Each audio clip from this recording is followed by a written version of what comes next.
사람이 사람을 때리는 장면 그게 내 딸이었다면 당신은 어떤 선택을 하시겠습니까? 며칠째 연락이 없던 딸의 집에 나는 무심코 들렀습니다.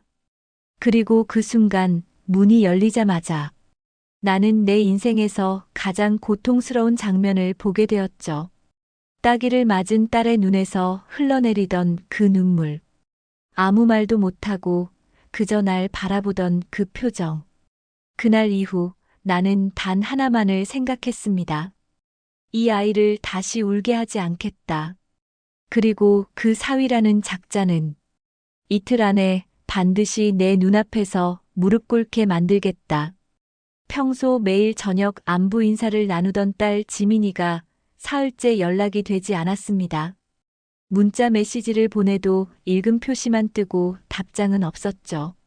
전화를 걸어도 계속 꺼져 있거나 통화 중이었습니다. 김철수는 불안한 마음을 달랠 수 없었습니다. 딸이 결혼한 지 이제 겨우 석 달 신혼생활에 바쁘다고 해도 이렇게 연락이 끊어지는 건 처음이었거든요. 지민이는 어려서부터 아버지와 유난히 가까웠고 결혼 후에도 거의 매일 안부를 묻곤 했습니다. 뭔가 이상하다. 철수는 더 이상 기다릴 수 없었습니다. 토요일 오후 예고 없이 지민이의 신혼집으로 향했죠. 고급 아파트 단지에 위치한 새 집이었습니다. 사위 민석이가 준비한 집이라고 들었는데 꽤 괜찮은 곳이었어요. 엘리베이터를 타고 12층으로 올라가면서도 철수의 마음은 복잡했습니다. 혹시 괜한 걱정이었을까? 신혼부부에게 방해가 되는 건 아닐까 하는 생각도 들었거든요. 현관문 앞에 서서 초인종을 누르려는 순간이었습니다.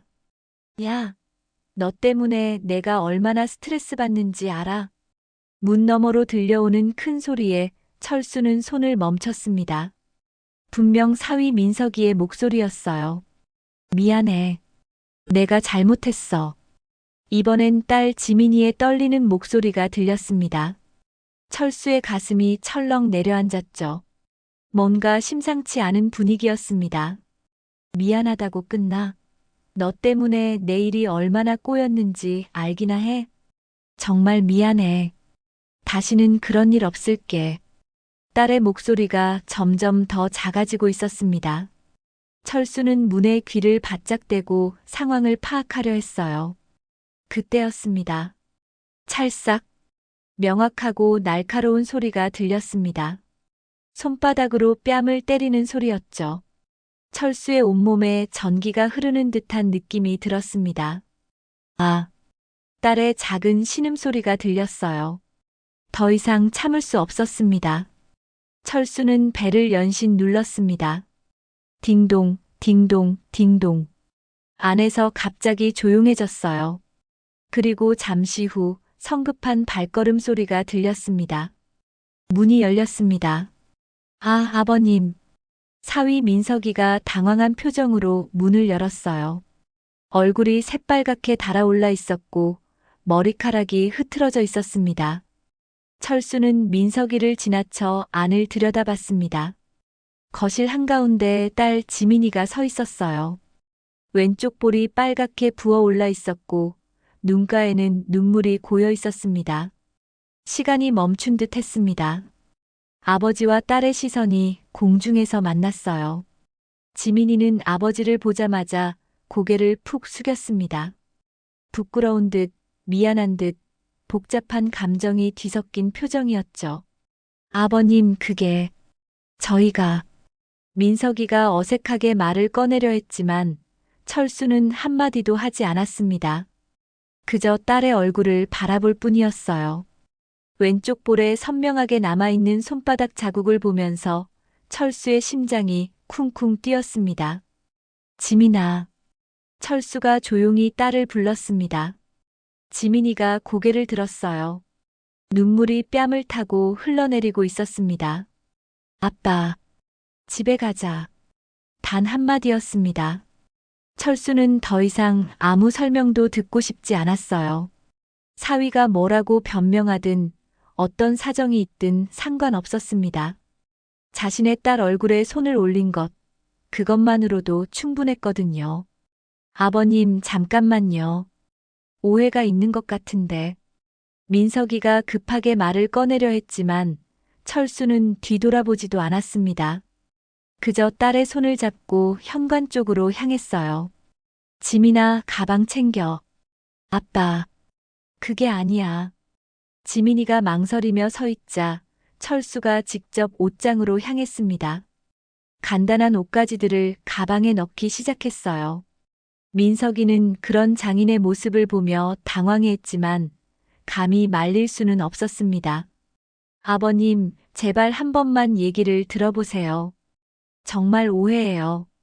민석이의 목소리가 점점 간절해졌지만 철수는 여전히 무반응이었습니다. 가방을 챙기는 손길만 더욱 빨라졌을 뿐이죠. 지민이가 먼저 소리를 질렀어요. 저도 순간 화가 나서. 닥쳐. 철수가 처음으로 입을 열었습니다. 차갑고 낮은 목소리였어요. 민석이는 그 한마디에 입을 다물 수밖에 없었습니다. 지민이는 아버지와 남편 사이에서 어쩔 줄 몰라 했어요. 아버지의 단호한 모습과 남편의 당황한 표정을 번갈아 보며 결국 작은 목소리로 말했습니다. 아빠, 진짜 오해야. 민석이 오빠가 그런 사람이 아니거든. 하지만 철수는 대답하지 않았습니다. 가방을 다 챙기고 나서 딸의 어깨에 손을 올렸어요. 가자. 아버님. 민석이가 마지막으로 소리쳤지만 철수는 딸을 데리고 현관문을 나섰습니다. 문이 닫히는 소리와 함께 아파트 복도에는 정적만이 흘렀어요. 엘리베이터를 기다리는 동안에도 둘 사이에는 침묵이 계속됐습니다. 지민이는 몇 번이나 입을 열려다가 다시 닫았어요. 아버지의 굳은 표정을 보니 뭐라고 말해야 할지 모르겠더라고요. 지하 주차장으로 내려가서 철수의 차에 탔습니다. 시동을 걸고 차가 움직이기 시작하자 지민이가 조심스럽게 말을 꺼냈어요. 아빠, 정말 오해야. 민석이 오빠는 평소에 그런 사람이 아니거든. 오늘 회사 일 때문에 스트레스를 많이 받았나 봐. 철수는 운전에만 집중했습니다. 신호등에 걸려 멈춘 차 안에서 지민이의 목소리만 작게 들렸어요. 내가 잘못한 게 있어. 오빠 친구들이랑 약속이 있었는데 갑자기 취소하자고 했거든. 그래서 오빠가 화가 났나 봐. 여전히 철수는 아무 말이 없었습니다. 그저 앞만 보고 운전할 뿐이었어요. 진짜 처음이야, 아빠. 오빠가 손 올린 거. 처음이라고. 지민이의 목소리가 점점 작아졌습니다. 아버지가 전혀 반응하지 않자 무력감을 느꼈거든요. 집에 거의 다 왔을 때 철수가 처음으로 입을 열었습니다. 넌 사랑하니? 갑작스러운 질문에 지민이는 당황했어요. 뭐? 그놈을 사랑하냐고. 지민이는 대답하지 못했습니다. 사랑한다고 말하려다가 목구멍에서 말이 막혔어요. 정말 사랑하는 걸까요? 아니면 그냥 익숙해진 걸까요? 차가 집 앞에 멈췄습니다. 철수는 시동을 끄고 지민이를 바라봤어요. 답 안 해도 돼. 이미 알겠다. 둘은 말없이 집으로 들어갔습니다. 지민이는 자신의 옛날 방으로 들어가 짐을 정리했어요. 철수는 거실에 앉아 멍하니 벽을 바라봤습니다. 밤이 깊어가고 있었어요. 지민이는 방에서 나와 아버지에게 다가갔습니다. 아빠, 미안해. 내가 미안할 일은 없다. 철수가 조용히 말했습니다. 그리고 잠시 후 혼잣말처럼 중얼거렸어요. 내 딸 얼굴에 손 올린 인간. 그 인생 이틀이면 끝나. 지민이는 아버지의 말을 정확히 듣지 못했습니다. 워낙 작은 목소리였거든요. 하지만 뭔가 섬뜩한 기운을 느꼈어요. 아빠, 일찍 자라. 내일부터 내가 하고 싶은 일 찾아보자. 철수는 딸의 머리를 한번 쓰다듬고 자신의 방으로 들어갔습니다. 혼자 남은 방에서 철수는 서랍을 열었어요. 오래된 명함들과 전화번호부가 나왔습니다. 이미 마음속으로는 계획이 서고 있었거든요. 그날 밤 철수는 잠들지 못했습니다. 머릿속으로는 계속해서 딸의 부은 볼이 떠올랐어요. 그리고 민석이의 당황한 표정도 함께 말이죠. 새벽 5시 철수는 일어나 서재로 향했습니다. 오랫동안 열어보지 않았던 캐비닛을 열었어요. 안에는 두툼한 파일들과 명함첩들이 정리되어 있었습니다. 사람들은 김철수를 그냥 은퇴한 부동산업자 정도로만 알고 있었지만 사실은 달랐습니다. 20년 전까지만 해도 철수는 서울 강남 일대에서 손꼽히는 부동산 재벌이었거든요. 아파트 분양권부터 상가 임대업까지 손때는 일마다 대박이 터졌어요. 더 중요한 건 그 과정에서 쌓인 인맥이었습니다. 정치인, 공무원, 언론인, 법조계 인사들. 철수의 전화번호부에는 웬만한 실세들의 연락처가 다 들어 있었어요. 이제 써먹을 때가 왔군. 철수는 냉정하게 중얼거렸습니다. 딸을 위해서라면 뭐든지 할 수 있었거든요. 먼저 해야 할 일은 민석이에 대한 정보 수집이었습니다. 철수는 오래된 전화번호부를 뒤적이다가 한 번호를 찾았어요. 여보세요, 진호야. 나 철수야. 전화 너머로 반가운 목소리가 들렸습니다. 조진호 현재 대형 신용조사 회사 이사로 있는 철수의 오랜 친구였어요. 형님, 오랜만이네요. 무슨 일이세요? 부탁이 하나 있어. 사람 하나 좀 알아봐 줄 수 있나? 철수는 민석이의 신상 정보를 알려줬습니다. 진호는 별다른 질문 없이 알겠다고 했어요. 20년 넘게 쌓인 신뢰였거든요. 2시간 뒤 진호에게서 전화가 왔습니다. 형님, 자료 정리됐어요. 이메일로 보내드릴게요. 민석이의 프로필이 상세하게 정리되어 있었습니다. 나이 32, 작은 벤처회사 대표. 회사 이름은 드림테크였고 모바일 앱 개발업체였어요. 직원 수는 10명 정도의 소규모였습니다. 더 중요한 정보는 따로 있었어요. 민석이의 재정 상황이었습니다. 회사 운영이 빠듯하네. 철수가 자료를 보며 고개를 끄덕였습니다. 드림테크는 겉보기와 달리 자금 사정이 좋지 않았어요. 몇 달째 직원 월급도 제때 못 주고 있었고 은행 대출금도 상당했습니다. 민석이가 지민이에게 보여준 여유로운 모습은 허상이었던 거죠. 신혼집도 알고 보니 전세였고 보증금의 상당 부분도 대출이었어요. 이런 상황에서 스트레스 받을 만하긴 하지. 하지만 철수에게는 변명이 될 수 없었습니다. 어떤 이유든 딸에게 손을 올린 건 용서할 수 없는 일이었거든요. 오후에는 또 다른 전화를 걸었습니다. 국세청에 근무하는 후배 한민구에게였어요. 민구야, 나 김철수야. 선배님, 정말 오랜만이네요. 세무조사 건으로 상의할 게 있어서 그러는데. 철수는 조심스럽게 말을 꺼냈습니다. 드림테크라는 회사에 대해 한번 살펴봐 달라는 부탁이었어요. 물론 직접적으로 압력을 넣자는 건 아니었습니다. 그냥 정상적인 절차에 따라 세무조사를 진행해 달라는 것뿐이었어요. 알겠습니다, 선배님. 일단 서류부터 검토해보죠. 민구는 철수의 부탁을 흔쾌히 들어줬습니다. 과거 철수가 어려울 때 많은 도움을 받았거든요. 저녁에는 부동산 관련 인맥들에게도 연락을 취했습니다. 민석이가 살고 있는 오피스텔의 실소유주를 알아봤어요. 그리고 그 건물주와도 오래된 인연이 있다는 걸 확인했습니다.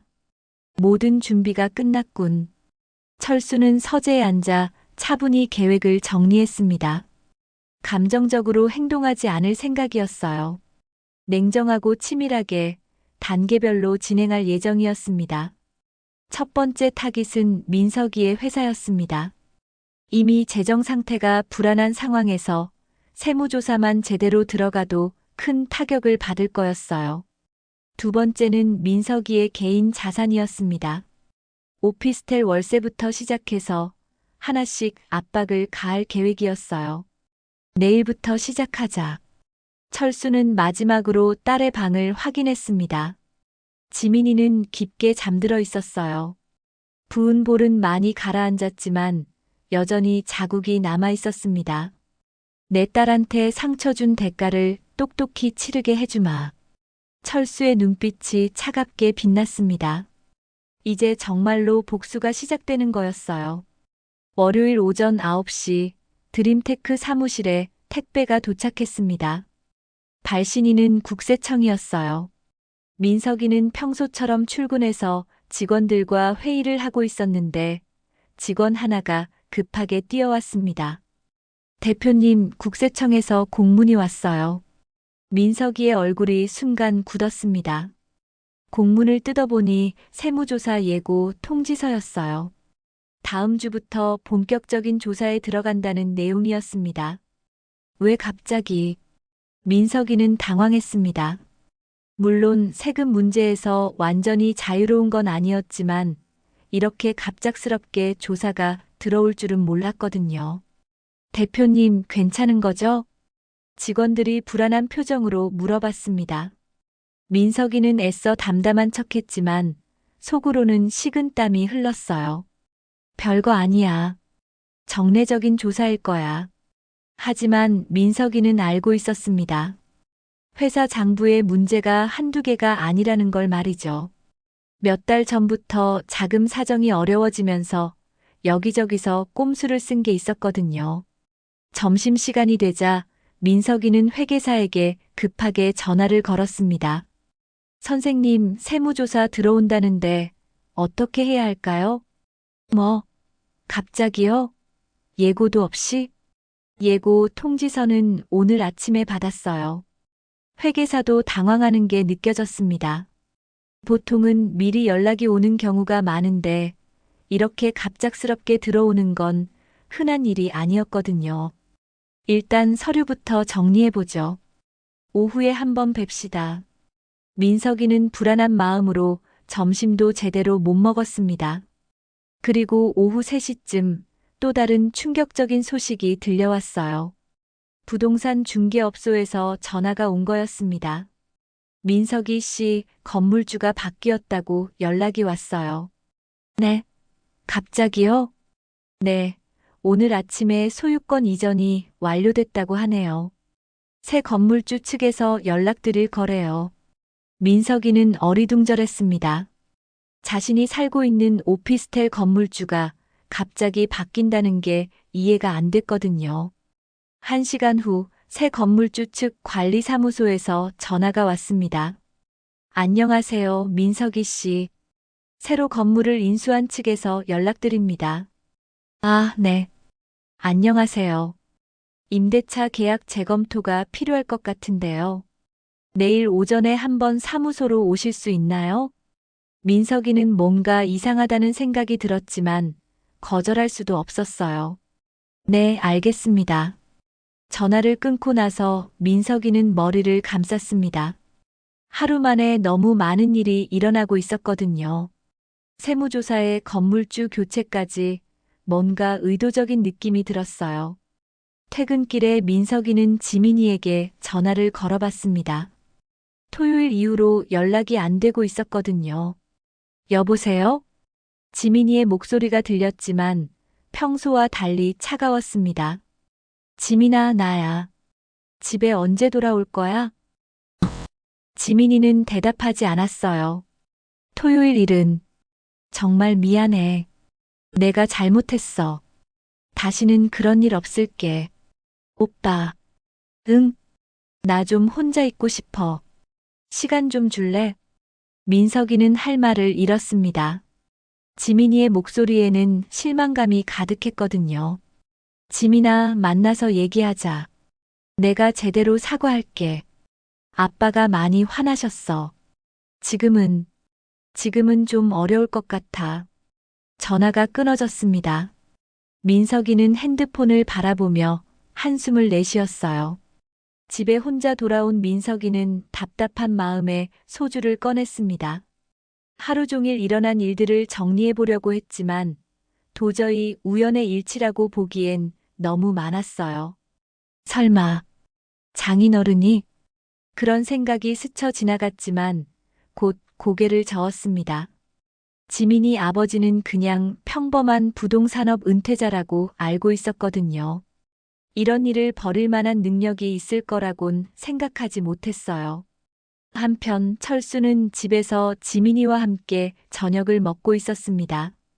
지민이가 부엌에서 라면을 끓여왔어요. 아빠, 드세요. 고맙다. 철수는 딸이 끓여준 라면을 후루룩 먹으면서도 마음 한편으로는 내일 계획을 생각하고 있었습니다. 넌 신경 쓸 필요 없다. 네. 아빠가 다 처리할게. 지민이는 아버지의 말뜻을 정확히 알아듣지 못했지만 뭔가 든든한 느낌이 들었어요. 오랜만에 아버지와 함께하는 저녁이 따뜻했거든요. 화요일 아침 민석이는 어제보다 더 일찍 회사에 나왔습니다. 세무조사 준비로 밤늦게까지 서류를 정리했지만 여전히 불안했거든요. 그런데 출근하자마자 더 큰 충격이 기다리고 있었어요. 대표님, 큰일 났어요. 회사 격리 담당 김 과장이 새파랗게 질린 얼굴로 뛰어왔습니다. 왜 그래요? 투자사에서 연락이 왔는데 투자 계약을 철회한다고 해요. 민석이의 다리에 힘이 빠졌습니다. 드림테크의 핵심 투자사인 미래벤처 캐피털에서 갑자기 계약 철회를 통보해 온 거였어요. 이유가 뭐래요? 회사 신용도 재평가 결과라고 하는데 자세한 건 모르겠어요. 민석이는 급하게 미래벤처 캐피털에 전화를 걸었습니다. 부장님, 저 드림테크 민석입니다. 갑자기 계약 철회라니. 죄송합니다, 민석 대표님. 회사 방침이 바뀌었어요. 더 이상 어쩔 수 없네요. 하지만 이미 진행 중인 프로젝트가 있잖아요. 이렇게 갑자기 철회하면 계약서 조항에 따라 진행하겠습니다. 자세한 건 법무팀에서 연락드릴게요. 전화가 끊어졌습니다. 민석이는 멍하니 서 있을 수밖에 없었어요. 오전 10시쯤 또 다른 악재가 터졌습니다. 드림테크의 주요 거래처인 테크솔루션에서도 계약 해지 통보가 온 거였어요. 이것도 갑자기요? 김 과장이 떨리는 목소리로 보고했습니다. 네, 프로젝트 중단한다고 하네요. 이미 진행된 부분에 대한 비용도 재검토하겠다고. 민석이는 의자에 주저앉았습니다.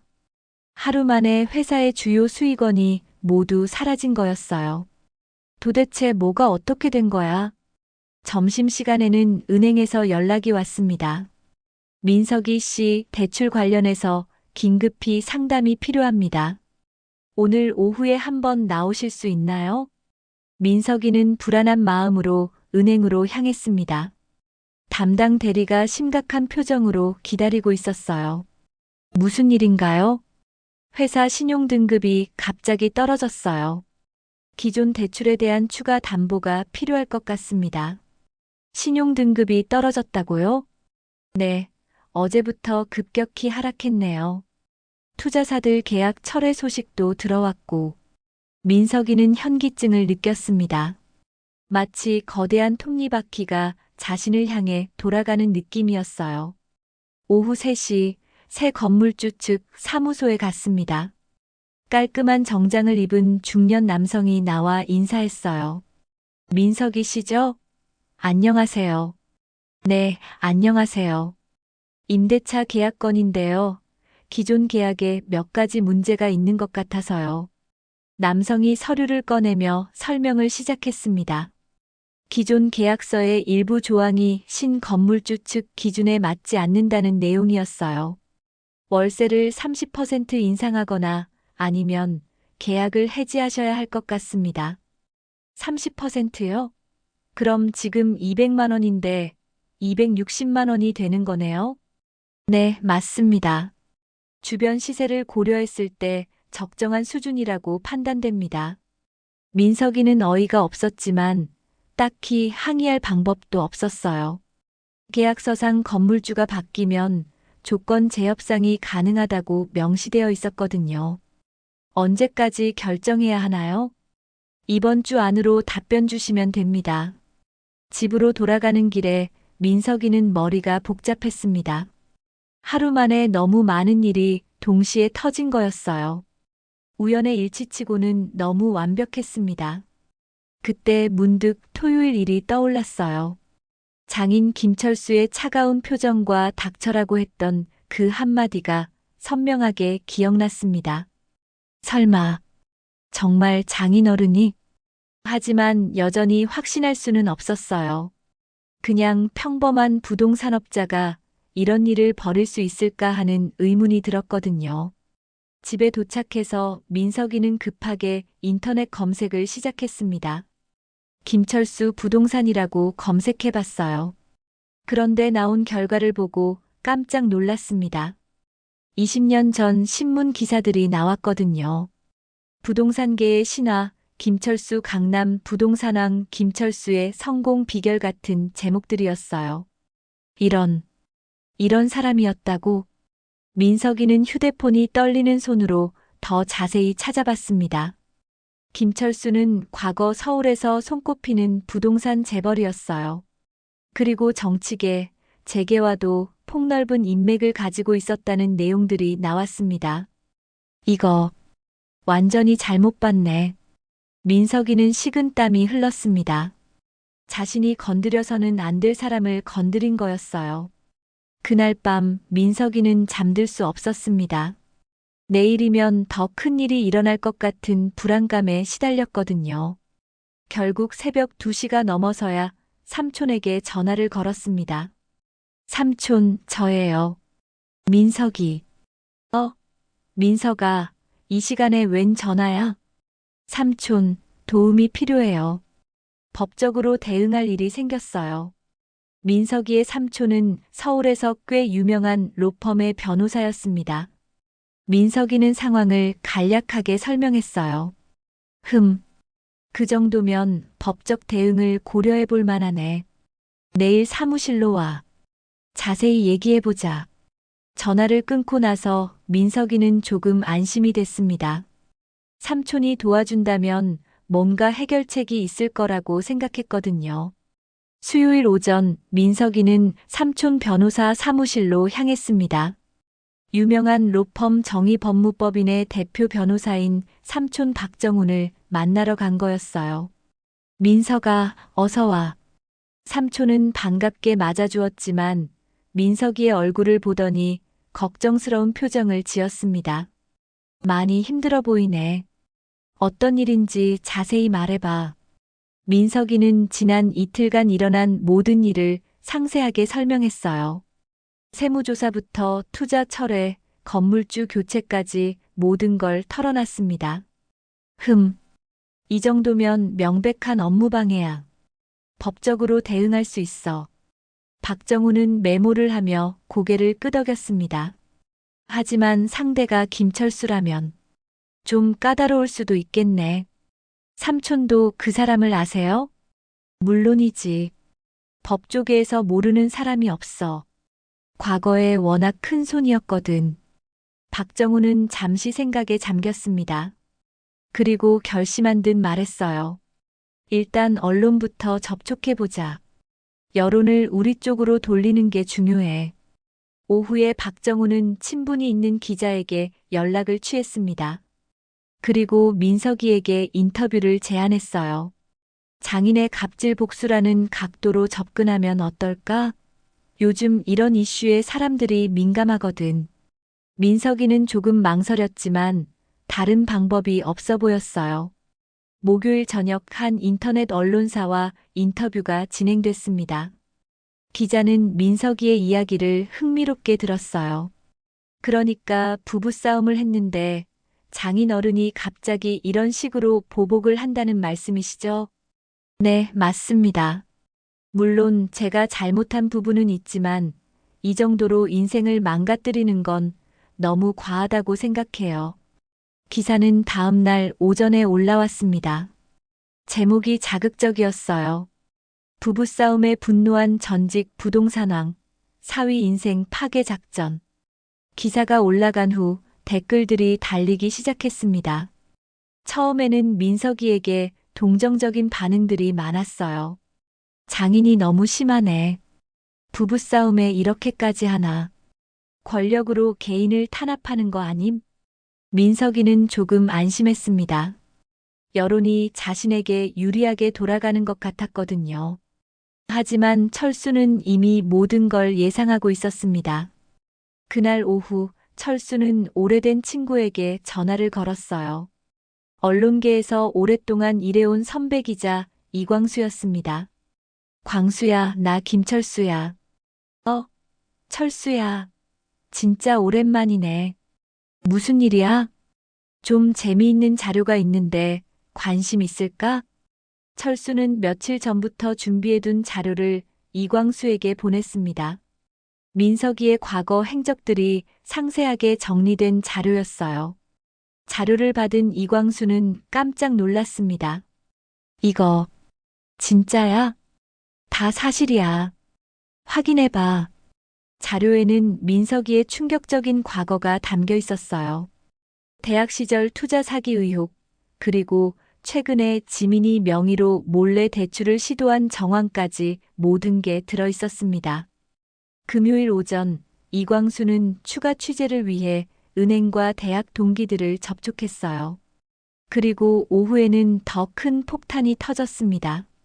민석이가 지민이 몰래 그녀의 명의로 2천만 원 대출을 신청했다는 사실이 밝혀진 거였어요. 다행히 은행에서 거절되어 실제 대출은 이루어지지 않았지만 시도 자체가 문제였습니다. 이건 사기 미수 아닌가? 이광수는 곧바로 후속 기사를 준비했습니다.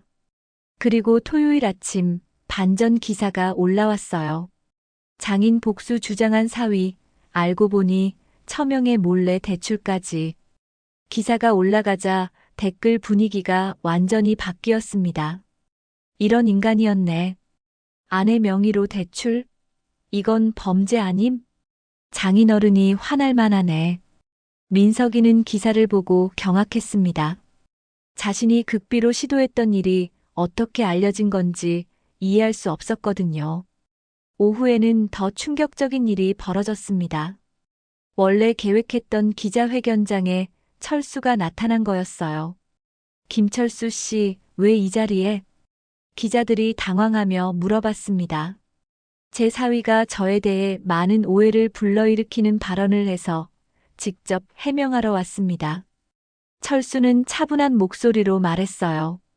그리고 준비해온 USB를 꺼냈습니다. 여기에 모든 증거가 들어 있습니다. USB에는 민석이가 지민이를 폭행하는 장면을 녹음한 음성 파일과 그의 각종 사기 행각을 보여주는 서류들이 들어 있었어요. 기자회견장이 술렁이기 시작했습니다. 민석이는 얼굴이 새하얗게 질렸어요. 그게 오해입니다. 민석이가 말을 더듬으며 변명하려 했지만 증거가 너무 명확했습니다. 철수는 마지막으로 민석이를 바라보며 조용히 말했습니다. 넌 나한테 맞은 게 아니야. 내 업보가 널 때린 거지. 그 말과 함께 철수는 기자회견장을 떠났습니다. 뒤에 남은 민석이는 기자들의 질문 세례를 받으며 제대로 대답하지 못했어요. 그날 저녁 뉴스에서 사건의 전말이 모두 공개됐습니다.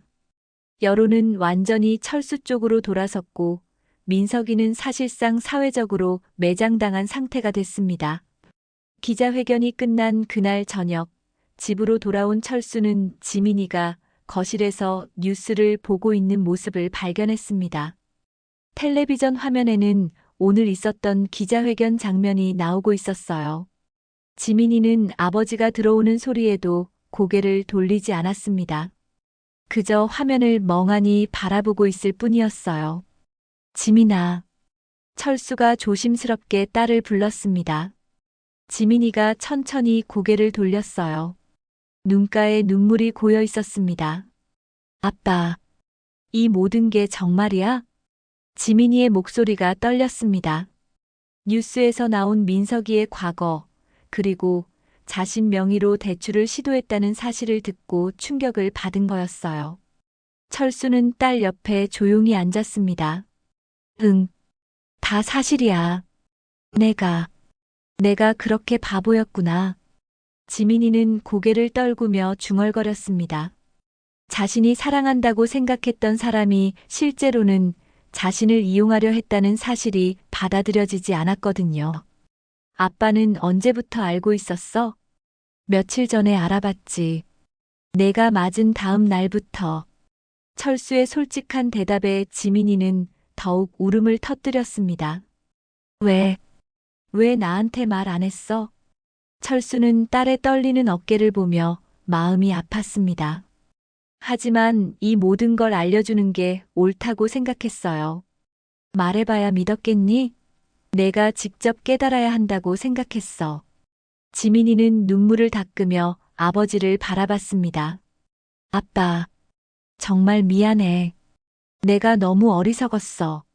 넌 잘못한 게 없다. 철수가 단호하게 말했습니다. 사랑에 빠지는 건 잘못이 아니야. 다만 상대를 잘못 본 거지. 지민이는 아버지의 품에 안겨 한참을 울었습니다. 그동안 쌓였던 모든 감정이 한꺼번에 터져 나왔어요. 민석이에 대한 실망감, 자신에 대한 자책감, 그리고 아버지에 대한 미안함까지 모든 게 뒤섞여 있었습니다. 아빠, 나 정말 바보 같지? 아니야. 넌 순수한 거야. 철수는 딸의 머리를 쓰다듬으며 말했습니다. 순수한 게 죄는 아니거든. 다만 이제부터는 조금 더 신중해야 해. 한참을 울고 난 지민이가 고개를 들었습니다. 아빠, 나 왜 말 못했는지 알아? 응? 아빠까지 떠날까봐. 무서웠어.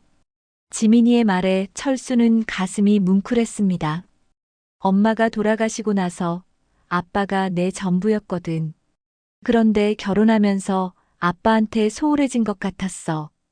그래서 민석이 오빠랑 문제가 생겨도 아빠한테 말하면 아빠가 이제 너도 내 딸이 아니구나 하고 실망할까봐 무서웠어.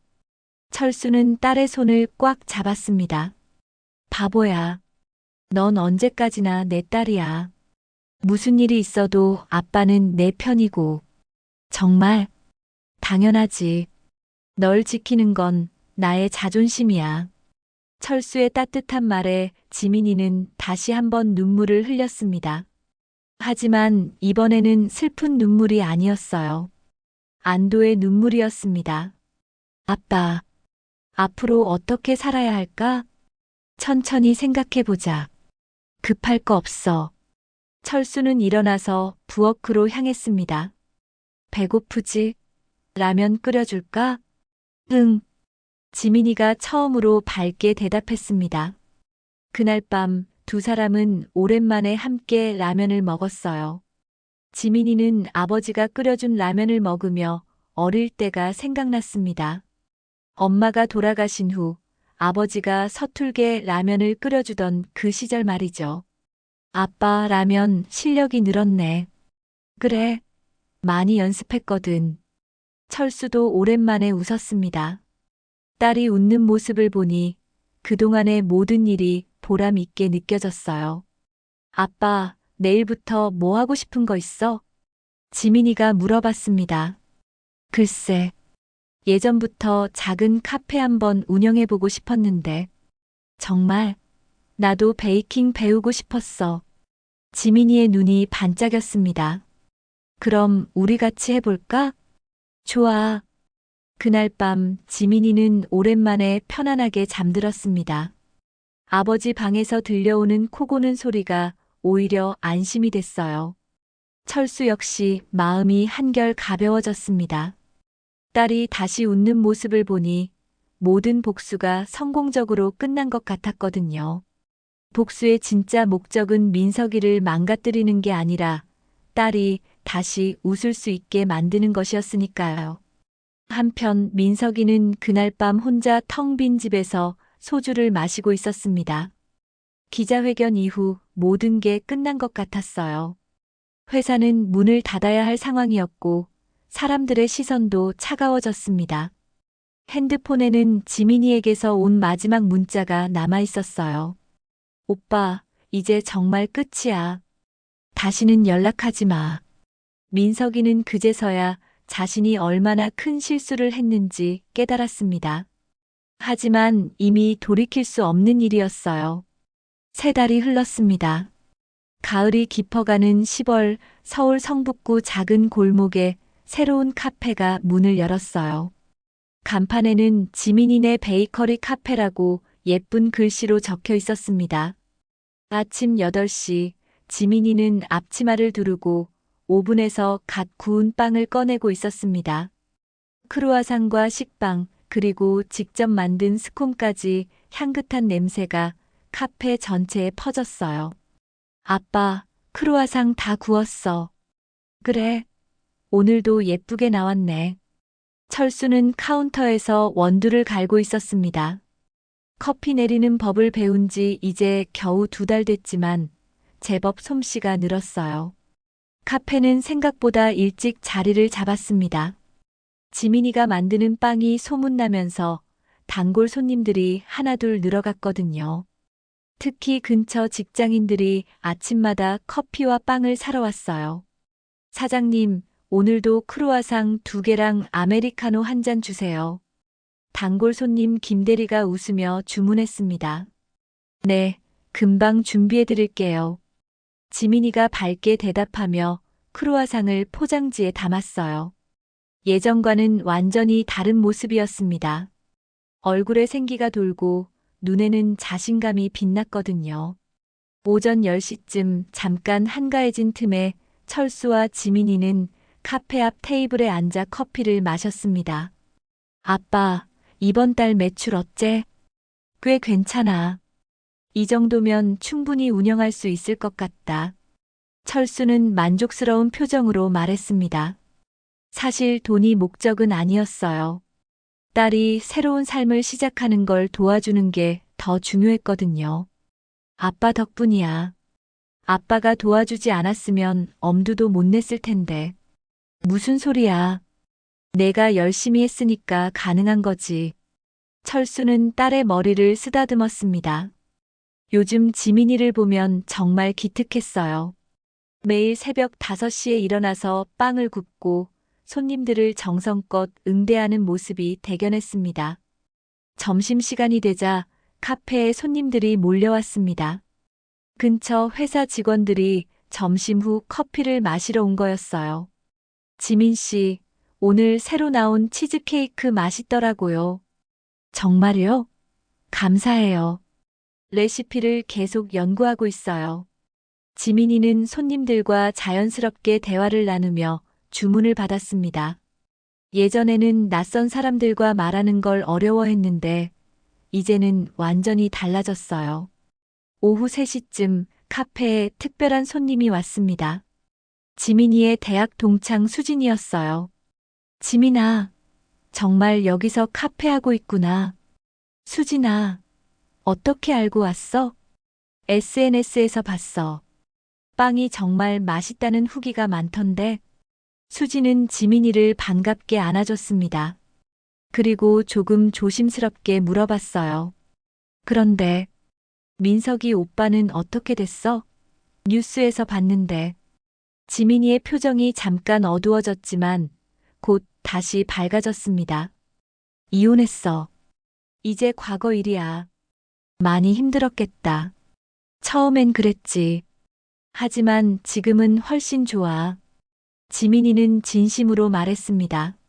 실제로 요즘이 훨씬 행복했거든요. 저녁 6시 카페 문을 닫고 나서 철수와 지민이는 함께 정리를 했습니다. 설거지를 하고 테이블을 닦고 내일 쓸 재료들을 준비했어요. 아빠, 오늘도 수고했어. 너도 고생했다. 내일은 일요일이니까 좀 늦게 와도 돼. 괜찮아. 일요일에도 손님들이 많이 와. 지민이는 오히려 더 일하고 싶어 했습니다. 카페 일이 즐거웠거든요. 집으로 돌아가는 길에 철수는 딸의 옆모습을 바라봤습니다.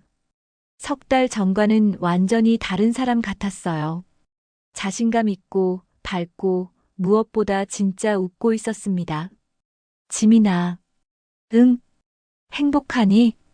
지민이는 잠깐 생각해 보더니 환하게 웃었습니다. 응, 정말 행복해. 아빠는? 나도 행복하다. 내가 웃으니까. 그날 밤 지민이는 침대에 누워 천장을 바라봤습니다.